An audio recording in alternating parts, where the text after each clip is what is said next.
दोस्तों, एक सवाल, भारत का सबसे बड़ा दशहरा कहां मनाया जाता है?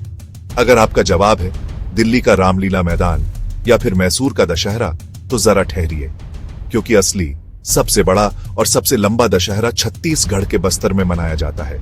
और यहाँ की खासियत क्या है?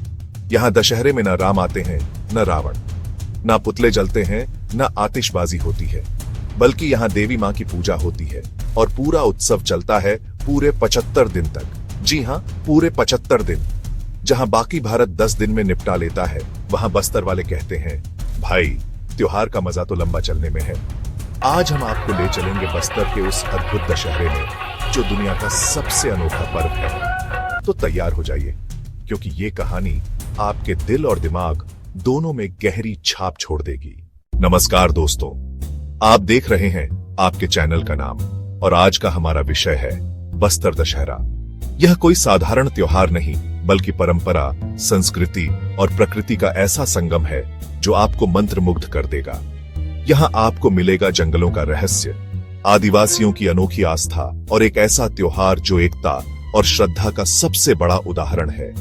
तो दोस्तों, बने रहिए अंत तक, क्योंकि इसमें हम जानेंगे बस्तर दशहरे की उत्पत्ति कैसे हुई, इस उत्सव में कौन कौन सी अनोखी रस्में निभाई जाती हैं, क्यों आदिवासी समुदाय इसको अपनी आत्मा का हिस्सा मानते हैं, और कैसे यह त्योहार पूरी दुनिया में छत्तीसगढ़ को अनोखी पहचान दिलाता है।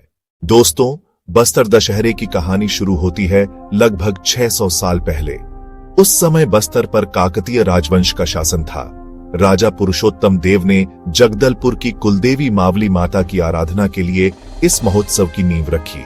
कहा जाता है कि राजा एक बार पुरी जगन्नाथ धाम गए।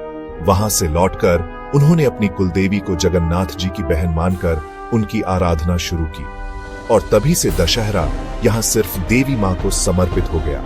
अब सोचिए, पूरे भारत में दशहरा का मतलब है राम की विजय, रावण का अंत, लेकिन बस्तर में दशहरा का मतलब है देवी मावली माता की शक्ति की आराधना। यही कारण है कि यहाँ दशहरे में कहीं भी रावण का पुतला नहीं जलता, बल्कि देवी माँ को जंगल से लाकर उनकी पूजा की जाती है और पूरा नगर भक्ति भाव से झूम उठता है।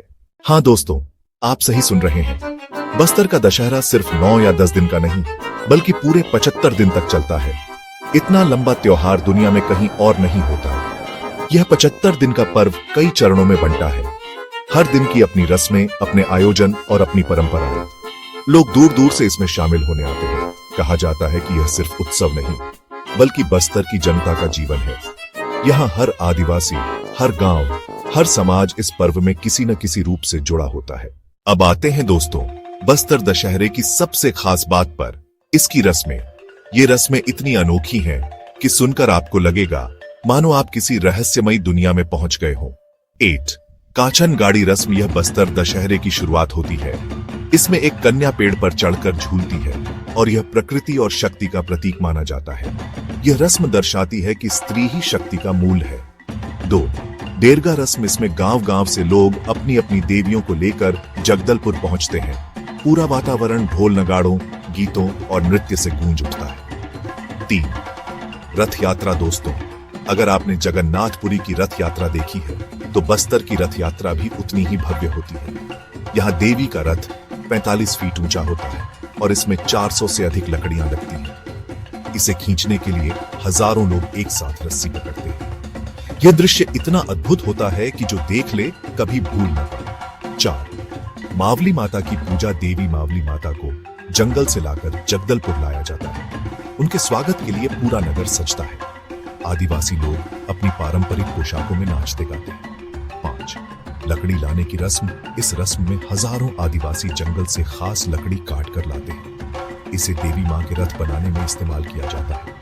मान्यता है कि जब तक जंगल खुद अपनी अनुमति न दे, लकड़ी नहीं मिलती। मुरिया दरबार। दशहरे के समय बस्तर का राजा एक दरबार लगाता है। इसमें आदिवासी अपने अपने मुद्दे लेकर आते हैं। राजा उनकी बातें सुनते हैं और फैसले करते हैं।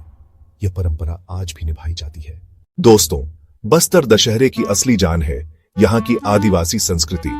गोंड, मुरिया, हलबा, बाइगा जैसे जनजाति समूह इस त्योहार में भाग लेते हैं। उनकी नृत्य शैली, ढोल नगाड़े, पारंपरिक गीत और देवी माँ के प्रति उनकी आस्था इस पर्व को अद्वितीय बना देती है। यहाँ एक मान्यता है कि देवी माँ जंगल की बेटी है, इसलिए जब उन्हें जगदलपुर लाया जाता है तो पूरा नगर मानो बेटी के मायके आने जैसा उत्सव मनाता है। एक और रहस्य यह है कि दशहरे के दौरान राजा खुद को सिर्फ एक सेवक मानते हैं। वे देवी मां के आगे झुकते हैं और कहते हैं, राज्य तुम्हारा है, मैं सिर्फ सेवक हूं। आज बस्तर दशहरा सिर्फ स्थानीय पर्व नहीं रह गया है, यह दुनिया भर से लोगों को आकर्षित करता है। देश विदेश से लोग इसे देखने आते हैं। पर्यटक यहाँ की झांकियां, नृत्य और रथ यात्रा देखकर हैरान रह जाते हैं। सरकार भी इसे पर्यटन की दृष्टि से बढ़ावा दे रही है। लेकिन दोस्तों, सच कहें तो इसकी असली खूबसूरती तभी समझ आती है जब आप वहां जाकर खुद इसे महसूस करें। तो दोस्तों, ये था बस्तर दशहरा, एक ऐसा त्योहार जो न राम की विजय है, न रावण का अंत, बल्कि स्त्री शक्ति, प्रकृति और आदिवासी संस्कृति का सबसे बड़ा संगम है।